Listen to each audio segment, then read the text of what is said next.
بہرحال پہلی بات یہ ہے جو بالکل تاریخی حقیقت ہے کہ جن کتابوں کو بھی آسمانی ہونے کا دعویٰ ہے ان میں واحد کتاب ہے قرآن مجید، جس کا متن محفوظ ہے۔ دنیا میں کوئی اور کتاب ایسی نہیں ہے جو یہ دعویٰ کر کے قرآن کے مقابلے میں آ سکے۔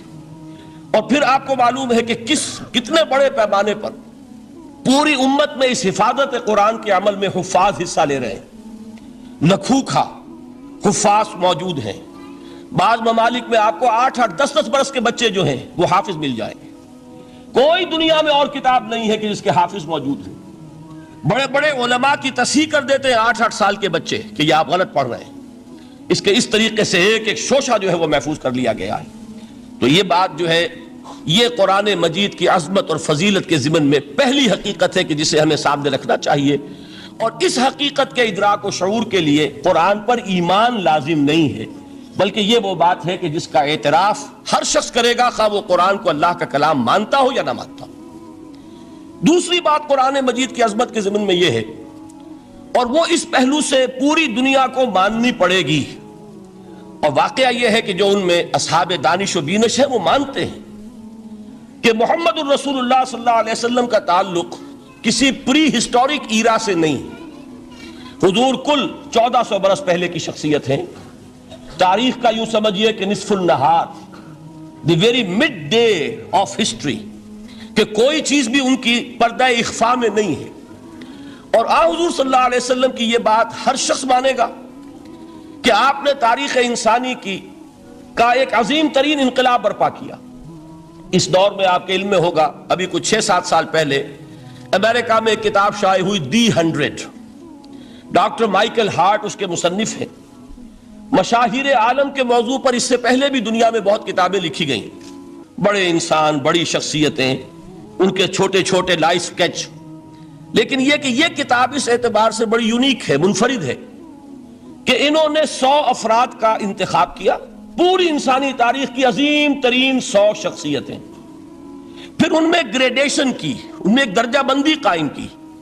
یہ 100 تو ہیں عظیم ترین پوری نوع انسانی میں، ان میں عظیم ترین کون ہے، پھر نمبر 2 کون ہے، پھر نمبر 3 کون ہے۔ یہی وجہ ہے کہ انہوں نے تاریخی اعتبار سے مرتب نہیں کیا، کرونالوجیکل آرڈر میں نہیں، بلکہ اس ترتیب سے کہ جو عظیم ترین انسان ہے اس کے نزدیک نمبر 1 پر اس کو لائے، پھر نمبر 2 پر جو ان کے بعد ہے۔ اور آپ کے علم میں یہ بات ہوگی کہ وہ ڈاکٹر مائیکل ہارٹ دی 100 میں نمبر 1 پر لائے محمد الرسول اللہ صلی اللہ علیہ وسلم۔ اور انہوں نے یہ کہا کہ بہت سے لوگ میری اس تصنیف میں نمبر 1 پر محمد کا ذکر دیکھ کر صلی اللہ علیہ وسلم حیران ہوں گے، اس لیے کہ ظاہر ہے وہ مسلمان نہیں ہیں، وہ تو عیسائی ہیں، تاحال بھی عیسائی ہیں۔ انہوں نے کہا کہ اس میں مجھے لازماً I owe an explanation، مجھے اس کی وضاحت کرنی پڑے گی، اور اس کی جو دلیل اس نے دی ہے وہ اس شخص کی ذہانت کی بہت بڑی عکاسی کرنے والی شے ہے۔ کہتے ہیں this is because he is the only person، یہ the only کو انڈرلائن کر لیجئے اپنے ذہن میں، واحد شخصیت ہے پوری نسل انسانی کی، supremely successful in both the religious and the secular fields، کہ زندگی کے یہ 2 خانے جو آج کے انسان نے اپنے ذہن میں قائم کر لیے ہیں، ایک خانے کو وہ کہتے ہیں یہ مذہبی خانہ، یہ انفرادی ہے، عقائد ہیں، عبادات ہیں، کچھ سوشل کسٹمز ہیں، اگر کوئی فوت ہو جائے گا تو کیا کریں گے، اسے دفن کریں گے، جلائیں گے، کیا کریں گے، پیدائش ہے اسے سیلیبریٹ کس طرح کریں گے، یہ سوشل کسٹمز ہیں۔ تو دنیا میں یہ مانا جاتا ہے کہ یہ تو ہے ریلیجس اور پرائیویٹ افیئر ہے زندگی کا، اور ایک ہے سیاست، معیشت، تمدن، قانون، عدالت، سیاسی نظام، معاشی نظام وغیرہ، یہ سیکولر فیلڈ ہے، اس میں کسی مذہب کی بات نہیں ہونی چاہیے، بلکہ یہ کہ جو بھی کسی ملک کے رہنے والوں کی اکثریت کی رائے ہو اس کے مطابق کام چلنا چاہیے۔ یہ ان کا ذہن ہے، ہمارا نہیں، معاذ اللہ۔ اسلام کے نزدیک انسانی زندگی انڈیویزیبل ہے، ناقابل تقسیم وحدت ہے، یہ ایک آرگینک ہول ہے، حیاتیاتی اکائی ہے جس کو تقسیم نہیں کیا جا سکتا۔ لیکن جدید ذہن کا تصور یہی ہے۔ اس تصور کے پس منظر میں دیکھیے کہ جو سب سے بڑی تحسین ہو سکتی تھی اور جو سب سے زیادہ ٹریبیوٹ پیش کرنے کا انداز ہو سکتا تھا وہ شخص نے پیش کر دیا حضور کو، کہ دونوں میدانوں میں بیک وقت انتہائی کامیاب انسان پوری تاریخ میں صرف ایک ہے، اور وہ محمد ہے صلی اللہ علیہ وسلم۔ اس لیے کہ جتنی بڑی شخصیتیں اور نظر آتی ہیں وہ یکرخی ہیں، یا ادھر عظیم ہیں یا ادھر عظیم ہیں. جو ادھر عظمت کی حامل ہیں دین میں، مذہب میں، اخلاق میں، روحانیت میں، جیسے حضرت مسیح خود یا گوتم بدھ، ان کا سیاست میں اس میں کوئی دخل نہیں، کوئی انقلاب برپا نہیں کیا، کوئی نئی حکومت قائم نہیں کی، تو وہاں انہیں زیرو دینا پڑتا ہے. اور اس کے برعکس سکندر اعظم ہے، اٹیلا ہے، چنگیز ہے، ہٹلر کو بھی چاہے تو شامل کر لیں، جس کی فتوحات جو ہے وہ جنگل کی آگ کی طرح پھیلی ہیں. کوئی مشرق سے مغرب تک پہنچ گیا، کوئی مغرب سے مشرق تک چلا آیا. ہٹلر کہاں آپ کو سکندر اعظم کہاں سے چلا؟ مقدونیہ سے اور دریائے بیاس تک پہنچا ہے، اور ادھر سے چنگیز ادھر سے گیا وہاں تک پہنچا ہے. اٹیلا جو ہے سینٹرل ایشیا سے اور یورپ کے میدانوں تک پہنچا ہے. لیکن مذہب اور اخلاق کے میدان میں انہیں صرف زیرو دینے سے کام نہیں چلتا، کوئی مائنس ویلیو معین کرنی پڑتی ہے. یہ ہے دنیا کی عظیم ترین شخصیتوں کا حال. ایک شخصیت ایسی ہے محمد کی صلی اللہ علیہ وسلم کہ ان کے بارے میں یہ کہنا مشکل ہو جائے گا کہ ان کی زیادہ عظمت جو ہے وہ مذہبی میدان میں ہے یا زیادہ عظمت جو ہے وہ سیاسی اور ملکی میدان میں ہے. ایک نئی تہذیب، ایک نیا تمدن، ایک نیا طرز حکومت، ایک نیا نظام معیشت، ایک نیا سماجی اور معاشرتی نظام، ایک نیا قانون فوجداری، ایک نیا قانون دیوانی، زندگی کے ہر اعتبار سے ایک انقلاب برپا کیا ہے. یہ ہے محمد الرسول اللہ کا وہ کارنامہ جس کو کہ غیر مسلم بھی تسلیم کرنے پر مجبور ہے. چنانچہ شاید آپ نے نام سنا ہو، ہندوستان نے جو بڑے بڑے انقلابی پیدا کیے اس صدی میں، ان میں ایک ایم این رائے، جو کمیونسٹ انٹرنیشنل، جو باسکو میں یوں سمجھیے کہ پوری دنیا میں اشتراکی تحریکوں کو کنٹرول کرنے والا ادارہ، یہ شخص اس کا بہت اہم کارکن رہا ہے، ایم این رائے. اس نے ایک کتاب لکھی دی ہسٹوریکل رول آف اسلام، اور وہ تسلیم کرتا ہے کہ تاریخ انسانی میں عظیم ترین انقلاب وہ ہے جو محمد نے برپا کیا صلی اللہ علیہ وسلم. تو یہ چیز دوسری ہے کہ جس کو ماننا پڑتا ہے. لیکن آپ حیران ہوں گے کہ یہ سیرت کا جلسہ تو نہیں تھا، میں قرآن کی عظمت بیان کر رہا تھا. یہاں اب اصل میں جس چیز کی طرف آپ کی توجہ دلانی مقصود ہے وہ یہ ہے کہ اس عظیم ترین انقلاب کے لیے حضور کا اعلی انقلاب قرآن تھا. اتر کر ہرا سے سوئے قوم آیا اور ایک نسخہ کیمیا ساتھ لایا. اس قرآن کے ذریعے ذہن بدلے، لوگوں کی سوچ بدلی، عقائد بدلے، نقطہ نظر بدلا، ان کا ویلیو سٹرکچر تبدیل ہو گیا. پہلے زندگی عزیز ترین متاع شمار ہوتی تھی، اب موت سب سے بڑھ کر خوش آئند ہے. شہادت ہے مطلوب و مقصود مومن، نہ مال غنیمت نہ کشور کشائی. یہ انقلاب یہ در حقیقت کس کے ذریعے سے ہوا ہے؟ سورہ فرقان میں اللہ تعالیٰ نے ارشاد فرمایا حضور سے، فَلَا تُطِعِ الْكَافِرِينَ وَجَاهِدْهُمْ بِهِ جِهَادًا كَبِيرًا. اے نبی آپ ان کافروں کی باتیں نہ مانیے، ان کے کہنے کی طرف متوجہ نہ ہوئیے، اور اس قرآن کے ذریعے سے جہاد کیجئے. جیسے کہ ابھی آپ کو بتایا نظام الدین صاحب نے، اصل انقلاب جو محمد نے برپا کیا صلی اللہ علیہ وسلم وہ تلوار کے ذریعے نہیں ہے. تلوار کے ذریعے انقلاب کی تکمیل ہوئی ہے. تو در حقیقت جو انقلاب آیا ہے، انقلاب پہلے آتا ہے انسان کی سوچ میں، انقلاب آتا ہے انسان کے نقطہ نظر میں، انقلاب آتا ہے انسانوں کی شخصیتوں میں، ان کے کردار میں، ان کے شب و روز کے انداز میں. یہ انقلاب کون سی تلوار سے آیا؟ محمد تو تنہا تھے صلی اللہ علیہ وسلم، ایک فرد واحد سے دعوت کا آغاز فرمایا. یہ قرآن تھا در حقیقت، یہی سب سے بڑی تلوار ہے محمد رسول اللہ صلی اللہ علیہ وسلم کی. اس سے ذہنوں کو بدلا ہے، عقائد بدل دیے ہیں، نظریات بدل دیے ہیں، اسی سے لوگوں کا تزکیہ کیا ہے، اسی کو ان کے اندر اتارا ہے. یہ در حقیقت میں علامہ اقبال کا وہ شعر میرے سامنے آ رہا ہے، چوں بجاں در رفت جاں دیگر شبت. عظمت قرآن کے ذکر میں فرماتے ہیں جب یہ قرآن کسی کے اندر اتر جاتا ہے اس کے اندر انقلاب آ جاتا ہے. ہی از اے چینج پرسن. اس کی سوچ بدل گئی، نقطہ نظر بدل گیا. پہلے وہ کائنات کو سمجھتا ہوگا کہ خود بخود چل رہی ہے، اندھا بہرا مادہ اسے چلا رہا ہے، بائی این ایکسیڈنٹ یہ وجود میں آئی ہے. اب وہ سمجھتا نہیں، ایک اللہ ہے، علی کل شیء قدیر بکل شیء علیم، الحی القیوم، جس نے اس کائنات کو بنایا ہے، جو اسے چلا رہی ہے، جو مدبر ہے. یدبر الامر من السماء الى الارض، تدبیر فرما رہا ہے. وہ ہے کہ جس نے اس کائنات کو پیدا فرمایا. پھر یہ کہ پہلے وہ سمجھتا ہو کہ میری زندگی کیا ہے، وہی جو کہ شہنشاہ ظفر نے کہا تھا کہ عمر حیات مانگ کے لائے تھے 4 دن، بہادر شاہ ظفر آخری تاجدار خاندان مغلیہ کا، کہ عمر دراز مانگ کے لائے تھے 4 دن، 2 آرزو میں کٹ گئے، 2 انتظار میں۔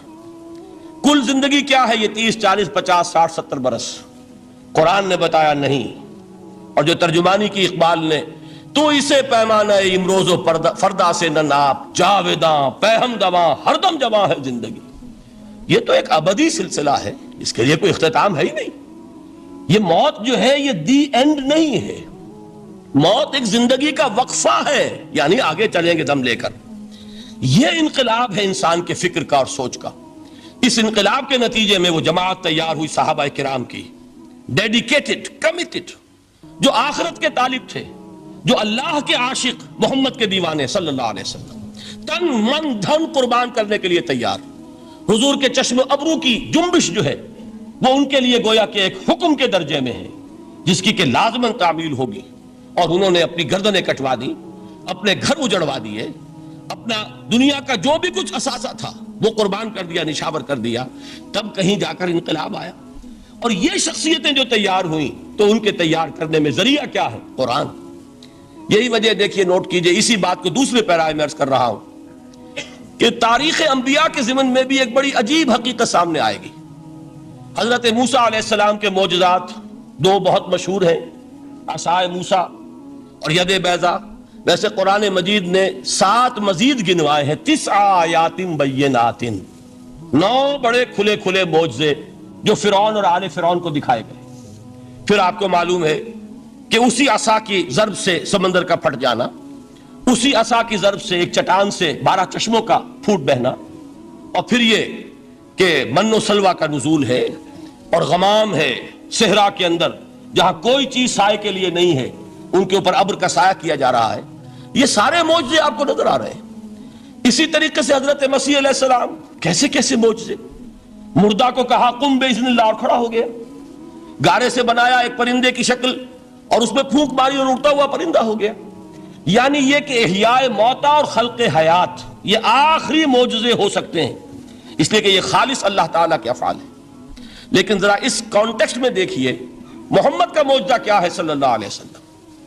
قرآن مجید جن لوگوں نے پڑھا ہے اور سمجھ کر پڑھا ہے، ترجموں سے پڑھا ہے، یا ویسے وہ عربی زبان سے واقف ہیں، ان کو معلوم ہے کہ قرآن بار بار کہتا ہے محمد کا معجزہ، یوں تو بے شمار واقعات ہوں گے لیکن اصل معجزہ صرف اور صرف قرآن ہے۔ اسی کو پیش کیا گیا کہ یہی ہے، آؤ مقابلہ کر لو۔ اصل میں معجزہ کہتے کسے؟ معجزہ کے معنی عاجز کر دینے والی شے۔ یوں تو اولیاء اللہ جو ہیں ہم ان کی کرامات کے قائل ہیں۔ اللہ تعالیٰ اپنے کسی نیک بندے کے مقام اور مرتبے کے اظہار کے لیے کسی وقت کوئی ایسی چیز ظاہر کر دے جو قانون طبیعی کے خلاف ہو، تو یہ کرامات اولیاء حق ہے۔ اور اس درجے کی جو ظاہر بات ہے کہ جب اولیاء کے لیے کرامات ہے تو انبیاء کے لیے تو بہت ہوں گی۔ اصل معجزہ کسے کہتے ہیں؟ جسے کوئی نبی چیلنج کے ساتھ پیش کرتا ہے کہ یہ ہے میری رسالت کا ثبوت، آؤ مقابلہ کر لو۔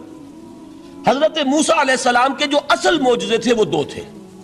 ایک عصا جس کا کہ مقابلہ کیا، آپ کو معلوم ہے کہ فرعون نے تمام جو جادوگر تھے پورے مملکت کے انہیں جمع کیا اور مقابلہ کیا۔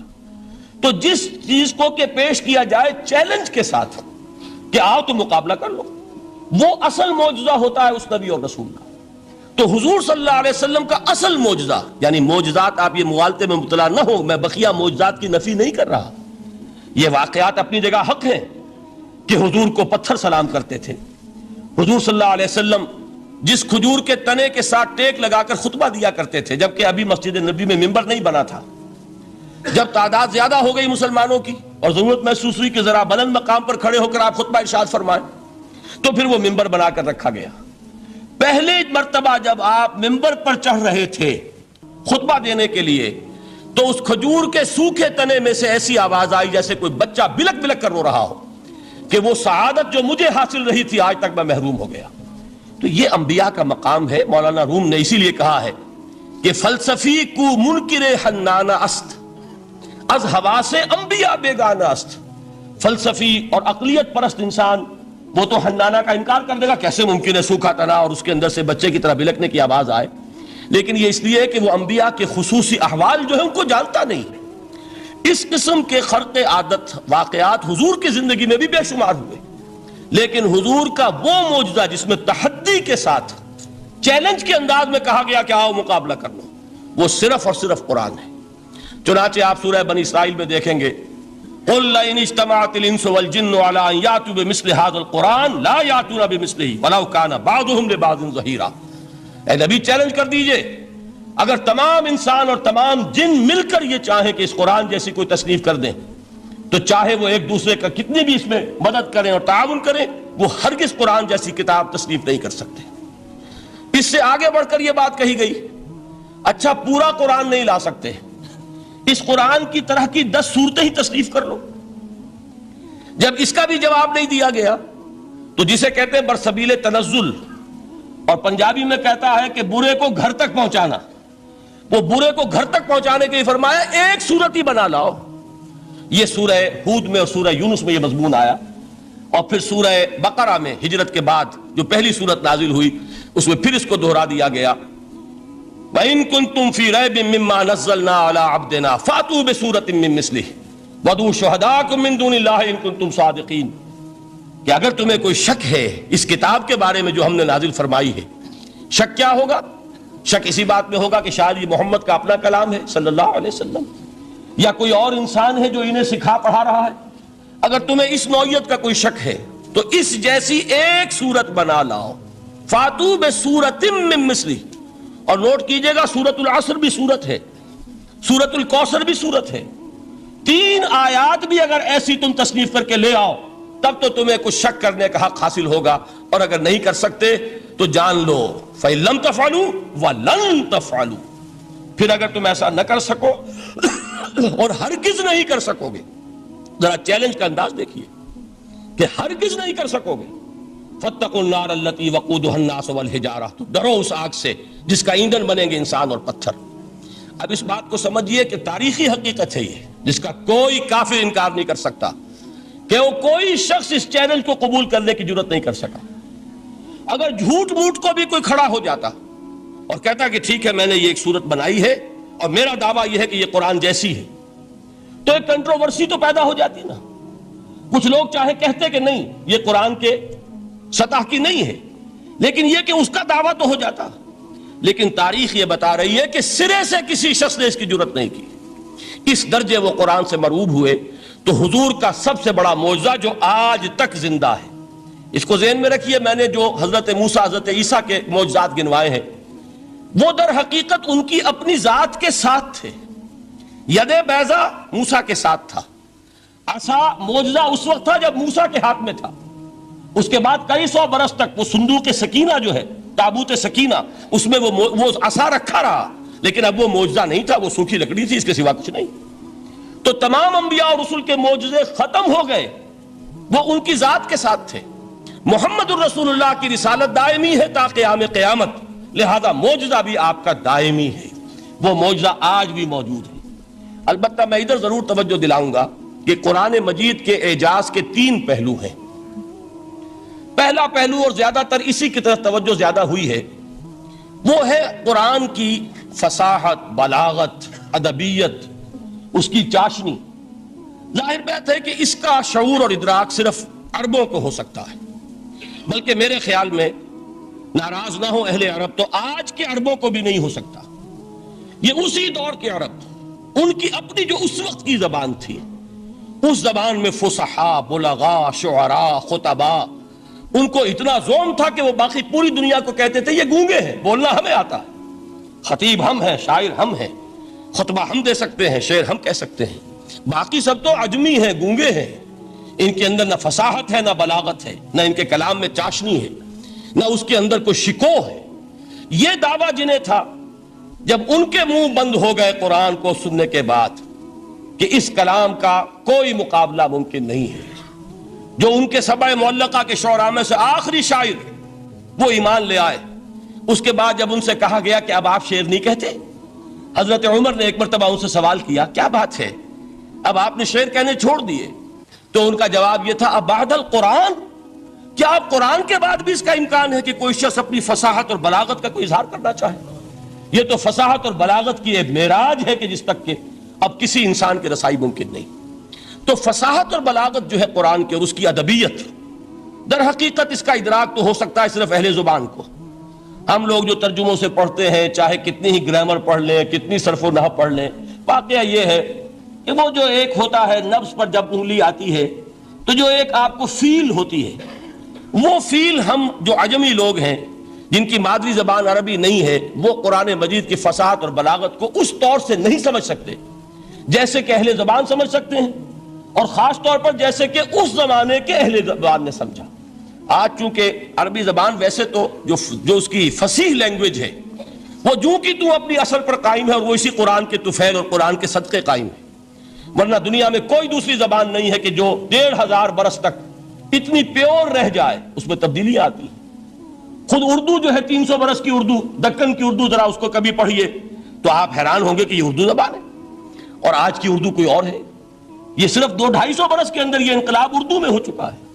عربی زبان 1500 برس سے وہ قائم ہے اپنی اسی جگہ پر, اور وہ صرف قرآن کا اعجاز اور قرآن کا صدقہ ہے. لیکن باقی جو اصل میں بولی جانے والی زبانیں ہیں وہ بہت بدل چکی ہیں. لہذا تمام اہل عرب کے لیے بھی اب قرآن کے اس پہلو کو صحیح طور پر سمجھنا ممکن نہیں. قرآن کی جو اعجاز کے 2 پہلو ہیں وہ ہے در حقیقت جو میری اور آپ کی توجہ کے خاص طور پر در حقیقت حقدار ہیں اور ہمیں ان کی طرف توجہ کرنی چاہیے. بدقسمتی سے اس کی طرف عام طور پر علماء نے توجہ نہیں کی, اس کی صرف ادبیت ہی کا چرچا ہوتا ہے. اصل میں قرآن مجید علم انسانی کی معراج, فکر, فلسفہ, حکمت, قرآن کی ابدی حکمت, قرآن کا ابدی فلسفہ, قرآن انسانی مسائل کا جو حل دیتا ہے. قرآن نے سوشل سائنسز میں جس طریقے سے رہنمائی کی ہے, یہ 2 پہلو ہیں اس کے اعجاز کے جس کی کہ آج ہمیں ضرورت ہے کہ ہم اس کا شعور اور ادراک حاصل کریں. اس کے ضمن میں خاص طور پر علامہ اقبال کا نام لینا چاہتا ہوں. میرے نزدیک اس دور میں قرآن مجید کے اس اعجاز اور اس کے ایک معجزہ ہونے کے لیے سب سے بڑی دلیل علامہ اقبال کی شخصیت ہے. وجہ کیا ہے کہ علامہ اقبال علماء کے طبقے میں سے نہیں تھے. ظاہر بات ہے کہ جن کا پورا جو ہے جن کی زندگی گزرتی ہو قال اللہ قال الرسول میں, ان کے دلوں میں عظمت قرآن کی, ان کے دلوں میں حضور کی محبت, یہ تو سمجھیے کہ ہونی ہی چاہیے. ان کے شب و روز اسی میں گزرتے ہیں. لیکن یہ کہ ایک ایسا شخص جس کی تعلیم ہے کالجوں کی, یونیورسٹیوں کی, جس نے مشرق اور مغرب کے فلسفے کھنگال ڈالے, وہ شخص, اور وہ بھی اس دور میں جبکہ ہم پر مغرب سے مروبیت بہت شدید تھی. آج تو وہ مروبیت بہت کم ہو چکی ہے. آج تو ہمارا عام نوجوان جو ہے وہ آنکھوں میں آنکھیں ڈال کر بات کرتا ہے, اس میں خود اعتمادی ہے. ہمارا بھی اپنا ایک معاشی نظام ہے, ہمارا اپنا ایک سیاسی نظام ہے, ہمارا ایک اپنا سماجی نظام ہے, ہماری اپنی سوشل ویلیوز ہیں. آج کا نوجوان الحمدللہ احیاء اسلام کی وہ جد و جہد جو ہے وہ مرحلہ در مرحلہ بہرحال آگے بڑھ رہی ہے. وقت لگے گا لیکن یہ کہ اس میں یقیناً ترقی ہوئی ہے. اسی کا مظہر یہ ہے کہ خود اعتمادی ہے. We have confidence. ہم جانتے ہیں کہ اسلام ایک دین ہے, مکمل دین ہے, اس کے پاس زندگی کے تمام مسائل کا حل ہے. لیکن یہ ہے آج 1985 کی بات. علامہ اقبال اس صدی کے آغاز میں گئے ہیں یورپ, جبکہ ہم محکوم تھے انگریز کے. ایک حاکم قوم کے ہاں جا کر, اس سے مروبیت کتنی شدید اس وقت تھی, جو جاتا تھا اکثر و بیشتر جو ہے واپس آتا تھا تو کھڑے ہو کر پیشاب کرنا ضروری سمجھتا تھا, اس لیے کہ اس نے وہاں پر لوگوں کو یہی کرتے دیکھا. ان کا لباس, ان کی وضاقتہ, ان کی تہذیب, ان کا تمدن, ہر طرح سے ان کے گن گاتا ہوا, ان کے لیے وہ بہت قصیدے جو ہیں تعریف کے کہتا ہوا آتا تھا. لیکن ایک علامہ اقبال کی شخصیت وہ ہے کہ وہ یہ خود کہتے ہیں کہ میں اس آگ میں ڈالا گیا ہوں مثل خلیل. مغربی تہذیب کے اس الاؤ میں مجھے اس طرح ڈالا اللہ نے جیسے کہ حضرت ابراہیم کو آگ میں ڈلوایا. میں اس تہذیب کے اس الاؤ کے اندر سے ہو کر آ رہا ہوں, اور میں نے یہ دیکھ لیا ہے کہ یہ تہذیب کھوکھلی ہے, اس کے اندر کوئی پائیداری نہیں ہے, نظر کو خیرہ کرتی ہے تب چمک تہذیب حاضر کی, یہ صناعی مگر جھوٹے نگوں کی ریزہ کاری ہے. اور دیار مغرب کے رہنے والوں, خدا کی بستی دکان نہیں ہے, کھڑا جسے تم سمجھ رہے ہو وہ اب زرے کا معیار ہوگا. تمہاری تہذیب اپنے خنجر سے آپ ہی خودکشی کرے گی, جو شاخ نازک پہ آشیانہ بنے گا ناپائیدار ہوگا. اب آپ اندازہ کیجئے وہ شخص جو بنیادی طور پر فلسفی ہے, فلسفے کا طالب علم ہے, وہ جرمنی اور انگلستان میں جا کر فلسفے کھنگالنے کے بعد اسے اگر تسکین حاصل ہوئی، اس کے جو علم کی پیاس تھی اگر اسے سیری حاصل ہوئی تو صرف قرآن کے ذریعے سے، نہ کہیں جہاں میں اما ملی، جو اما ملی تو کہاں ملی میرے جرم خانہ خراب کو تیرے عفو بندہ نواز میں۔ یہ وہ شخص ہے آخری زندگی میں ان کا کام صرف ایک رہ گیا تھا، قرآن کی تلاوت۔ بڑے بڑے فلسفی ملنے آتے تھے علامہ اقبال سے ملنے، وہ سمجھتے تھے بڑی لائبریری ہوگی، جیسے بڑے وکیل اس کی لائبریری آپ کو معلوم ہے کتنی جلدیں رکھی ہوں گی، خوبصورت جلدیں بنی ہوئی، ایسے ہی کوئی بڑا فلسفی، بڑا پروفیسر، اس کی سٹڈی، اس کی کتابیں بڑی مروب کن ہونی چاہیے، لیکن علامہ اقبال کے ہاں سب کتابیں اٹھوا دی تھی انہوں نے، صرف ایک کتاب رہ گئی۔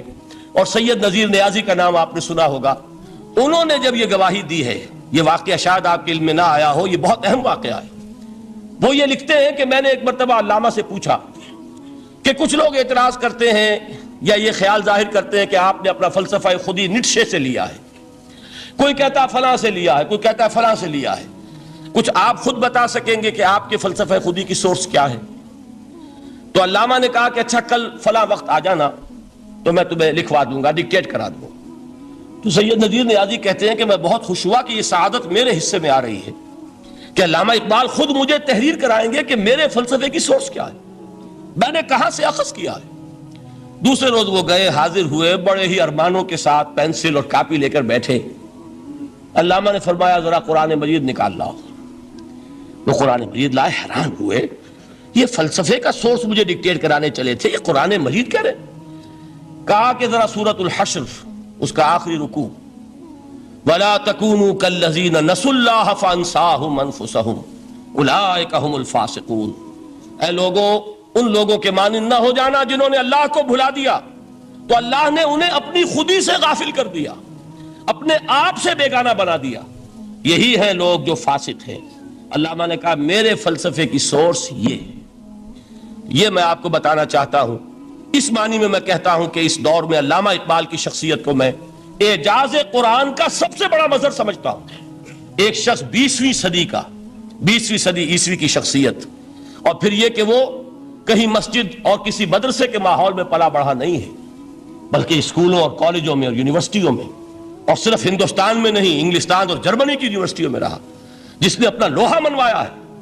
وہ شخص اگر یہ کہتا ہے کہ میرے لیے فکر کی بنیاد، میرے فلسفے کی سورس، میری تمام سوچ کی رہنمائی جو ہے وہ اس کتاب نے کی ہے، تو معلوم ہوا کہ واقعتاً یہ قرآن مجید آج بھی معجزہ ہے۔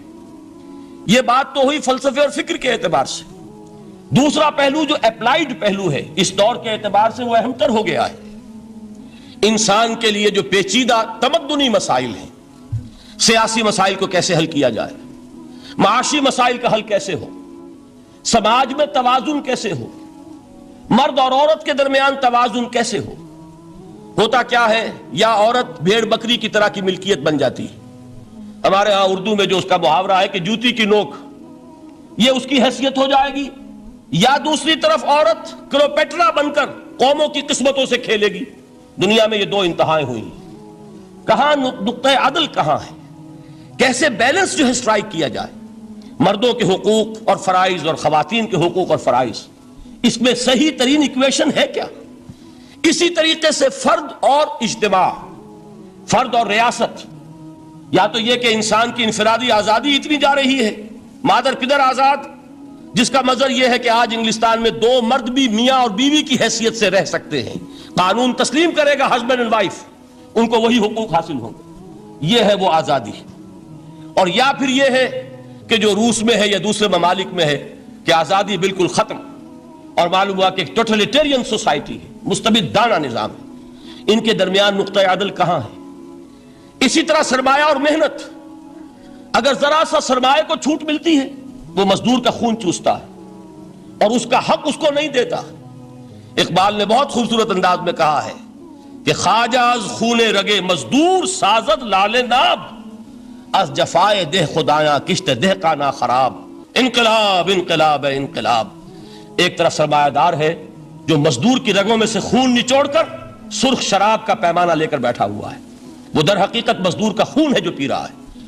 ایک طرف وہ زمیندار اور جاگیردار ہے جو کاشتکار کا خون جو ہے چوس رہا ہے۔ تو یہ انتہا ہے، اور یا یہ ہے کہ اگر ذرا آپ مزدور کو یا اس کارکن کو تھوڑا تحفظ دیجئے تو وہ کام نہیں کرتا. ہمارے ہاں پچھلے دور میں یہی ہوا تھا. میں یہ برملا کہتا ہوں، آج بھی آپ کے سامنے کہہ رہا ہوں کہ بھٹو نے واقعہ یہ بہت بڑا کارنامہ سر انجام دیا تھا. اس نے مزدور کو ایک سیلف ریسپیکٹ دی تھی، کاشتکار کو اپنی عزت کا احساس دیا تھا کہ میں بھی انسان ہوں، میرے بھی حقوق ہیں. لیکن نتیجہ اس کا نیگیٹو نکلا. مزدور نے کام کرنا چھوڑ دیا، معیشت کی گاڑی ختم ہو گئی. وہ چیز کہ جو متوازن ہو، جس میں مزدور کو اس کا حق مل رہا ہو اور پسینہ خشک ہونے سے پہلے اس کی جائز مزدوری اس کو مل گئی ہو، جس میں کہ انسان کسی سرمایہ دار کی رعیت بن کر نہ رہ جائے. دوسری طرف یہ کہ سرمایہ کے لیے بھی جو اس کا صحیح ہے کہ اس کو انسینٹیو ملے، وہ میدان میں آئے، اس کے اندر رسک لینے کے جو ہے وہ صلاحیت پیدا ہو. ان دونوں چیزوں کو کیسے متوازن کیا جائے؟ واقعہ یہ ہے کہ یہ ہے وہ پیچیدہ مسائل جن کا حل قرآن میں ہے. ہماری بدقسمتی کیا ہے کہ ہم نے خود ان چیزوں کے لیے دوسروں کے سامنے جھولی پساری ہوئی. ہم دوسروں سے بھیک مانگ رہے ہیں. ہمارا حال کیا ہوا تھا اس صدی کے شروع میں؟ مصطفیٰ کمال پاشا نے جب ترکی میں اسلام کے آئلی قوانین بھی منسوخ کیے، نوٹ کیجئے اس کو، یہ اسی صدی کے وہ صدمے ہیں جو ہم نے اٹھائے ہوئے ہیں. اور گاہے گاہے باز خواہی قصہ پاری نہ رہا، تازہ خواہی داشتن گر داغ ہائے سی نہ رہا. اس صدی میں کیا نہیں ہوا؟ عربوں کی ریوولٹ ترکوں کے خلاف، ان کے پیٹھ میں جو خنجر گھونپا، اور ایک انگریز، ایک کرنل لارنس کی وہ ساری شرارت، اس کے نتیجے میں ایک عظیم مملکت عثمانیہ، سلطنت عثمانیہ، دی گریٹ آٹومان امپائر، اس کے چیتڑے اڑ گئے. اور اس کے بعد وعدے کیے تھے عربوں سے کہ ہم تمہیں حکومت دیں گے.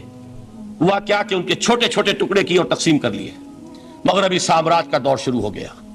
اس کا ایک رد عمل مصطفیٰ کمال پر اس درجے شدید ہوا، اس نے ہر چیز جس کا تعلق عربوں سے تھا اس کو ختم کر دیا، ملک بدر کر دیا. عربی میں اذان نہیں ہوگی، عربی میں نماز نہیں پڑھی جائے گی.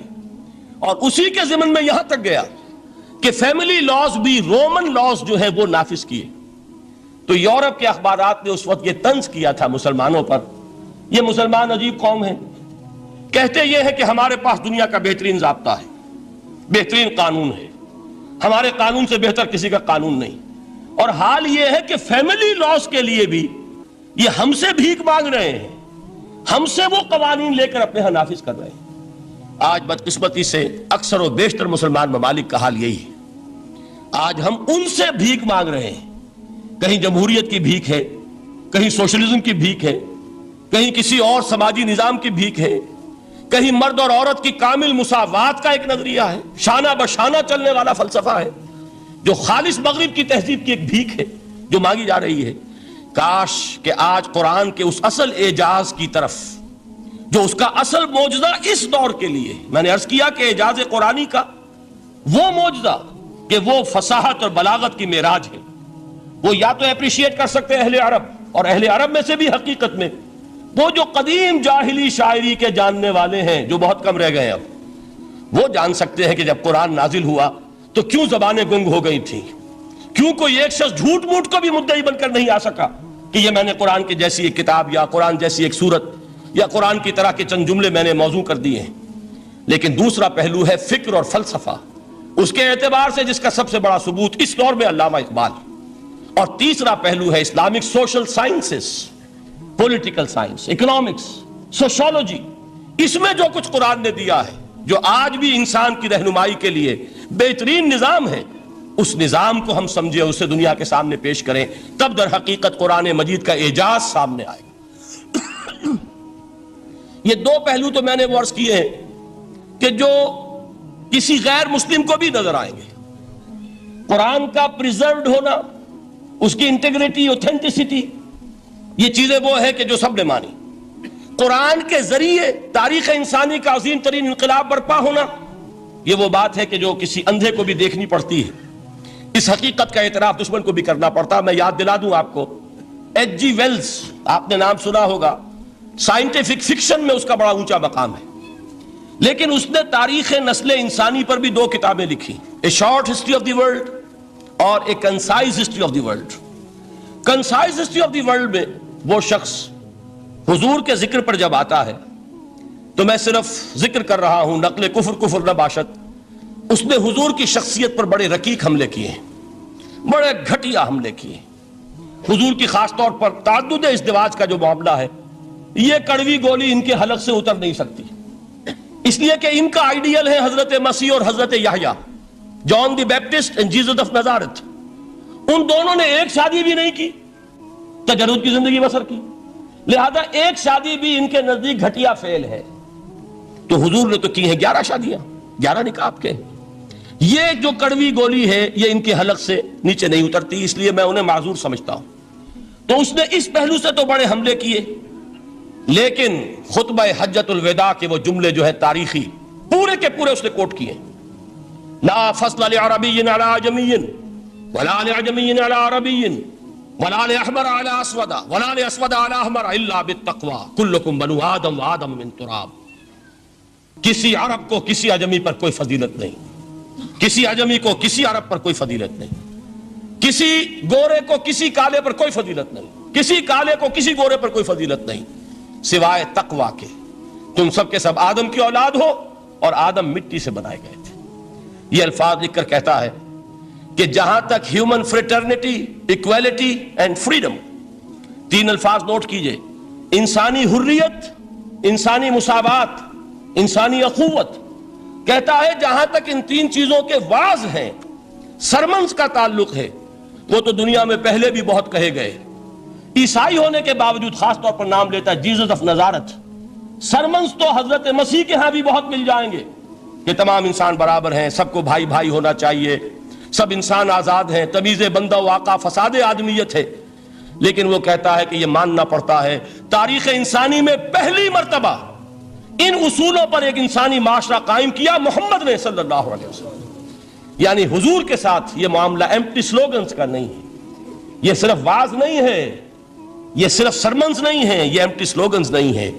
He translated these things into actuality. ایک حقیقت، ایک واقعہ کی شکل دی ہے محمد نے صلی اللہ علیہ وسلم. وہ معاشرہ پیدا کیا جس میں انسانی اخوت، انسانی مساوات اور انسانی حریت، یہ تینوں اقدار بتمام و کمال موجود تھی. یہی وجہ ہے اس صدی میں نوٹ کیجئے گاندھی جی، موہن داس کرم چند گاندھی، جس کو آج پوری دنیا میں تسلیم کیا جاتا ہے، عالم عرب میں بھی مہاتما گاندھی کی بڑی عزت ہے. پنڈت نہرو کا کسی زمانے میں استقبال ہوا تھا ریاض میں، تو ہمیں بہت غصہ آیا تھا کہ مرحبا برسول السلام، welcome to the prophet of peace. یہ الفاظ تھے کہ جن سے پنڈت نہرو کا استقبال ہوا تھا. غصہ ہمیں بہت آیا، یہ رسول کا لفظ استعمال کر دیا انہوں نے. بعد میں ہم نے سوچا بھائی رسول کے معنی ان کے ہاں ایلچی کے ہیں، تو انہوں نے اس کو اپنی جو بھی غلطی میں سمجھا یا صحیح سمجھا، اس کو چھوڑ دیجئے، میں کوئی سیاسی گفتگو نہیں کرنا چاہتا.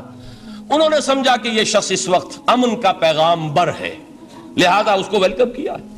بہرحال گاندھی جی کا جہاں تک معاملہ ہے، آپ کے علم میں ہے کہ پوری دنیا میں اس شخص کی عظمت کو تسلیم کیا گیا ہے. ہمارا معاملہ، ہندوستانی مسلمانوں کا معاملہ، یہ دوسرا ہے. وہ تو آپ کو معلوم ہے کہ جوتا جسے کاٹتا ہے اسے پتا چلتا ہے کہ یہ جوتی کاٹ رہی ہے، ورنہ دیکھنے والے کو پتا چلے گا بڑا خوبصورت جوتا ہے، بڑا عمدہ جوتا ہے، کوئی اس میں خرابی نہیں ہے. لیکن جسے وہ پنچ کر رہی ہو اسے پتا ہے کہ یہ ہے کیا. اس اعتبار سے ہمارا معاملہ علیحدہ ہے، لیکن دنیا کو بہت خوبصورت اور بہت ہی اعلیٰ اور بہت ہی اونچی شخصیت ایک نظر آتی ہے. بہرحال ایک پہلو سے یقیناً ماننا پڑے گا اس کی عظمت کو، کہ ہندو قوم کے لیے اور ہندوستان کے لیے، اس کی آزادی کے لیے جو عظیم جد و جہد کی ہے، اس میں کوئی شک نہیں. میں اس وقت جو بات عرض کرنا چاہتا ہوں کہ 1937 کا تصور کیجئے. 1937 میں آپ کو معلوم ہے 1935 میں قانون بنا تھا، اور پہلی مرتبہ الیکشنز ہوئے تھے بر صغیر میں 1937 میں، اور وہ ہوئے تھے صوبائی الیکشنز. ان کے نتیجے میں وزارتیں قائم ہوئی. مسلم لیگ نے بائیکاٹ کیا تھا الیکشن کو، لہذا پورے ہندوستان میں تمام صوبوں میں کانگریس کے وزراء کی وزارتیں بنی. ہریجن اخبار میں ایک مقالہ لکھا تھا گاندھی جی نے اس وقت، جس میں کہ ان کانگریسی وزراء کے سامنے نصیحت کے انداز میں یہ بات رکھی تھی کہ آج جب کہ آپ لوگوں کو اختیار مل رہا ہے اور حکومت، یہ پہلی انسٹالمنٹ تھی جو انگریزوں نے دی تھی ہمیں، سیلف رول یا ہوم رول کی پہلی انسٹالمنٹ تھی، تو جو بھی تمہیں اختیارات مل رہے ہیں اس میں تمہارے سامنے حضرت ابو بکر اور حضرت عمر کی مثال رکھتا ہوں. یہ ہے وہ بات کہ جادو وہ جو سر چڑھ کر بولے. عربی میں کہتے ہیں الفضل ما شہدت بہ الاعداء، اصل فضیلت وہ ہے جس کا کہ دشمن اعتراف کرے.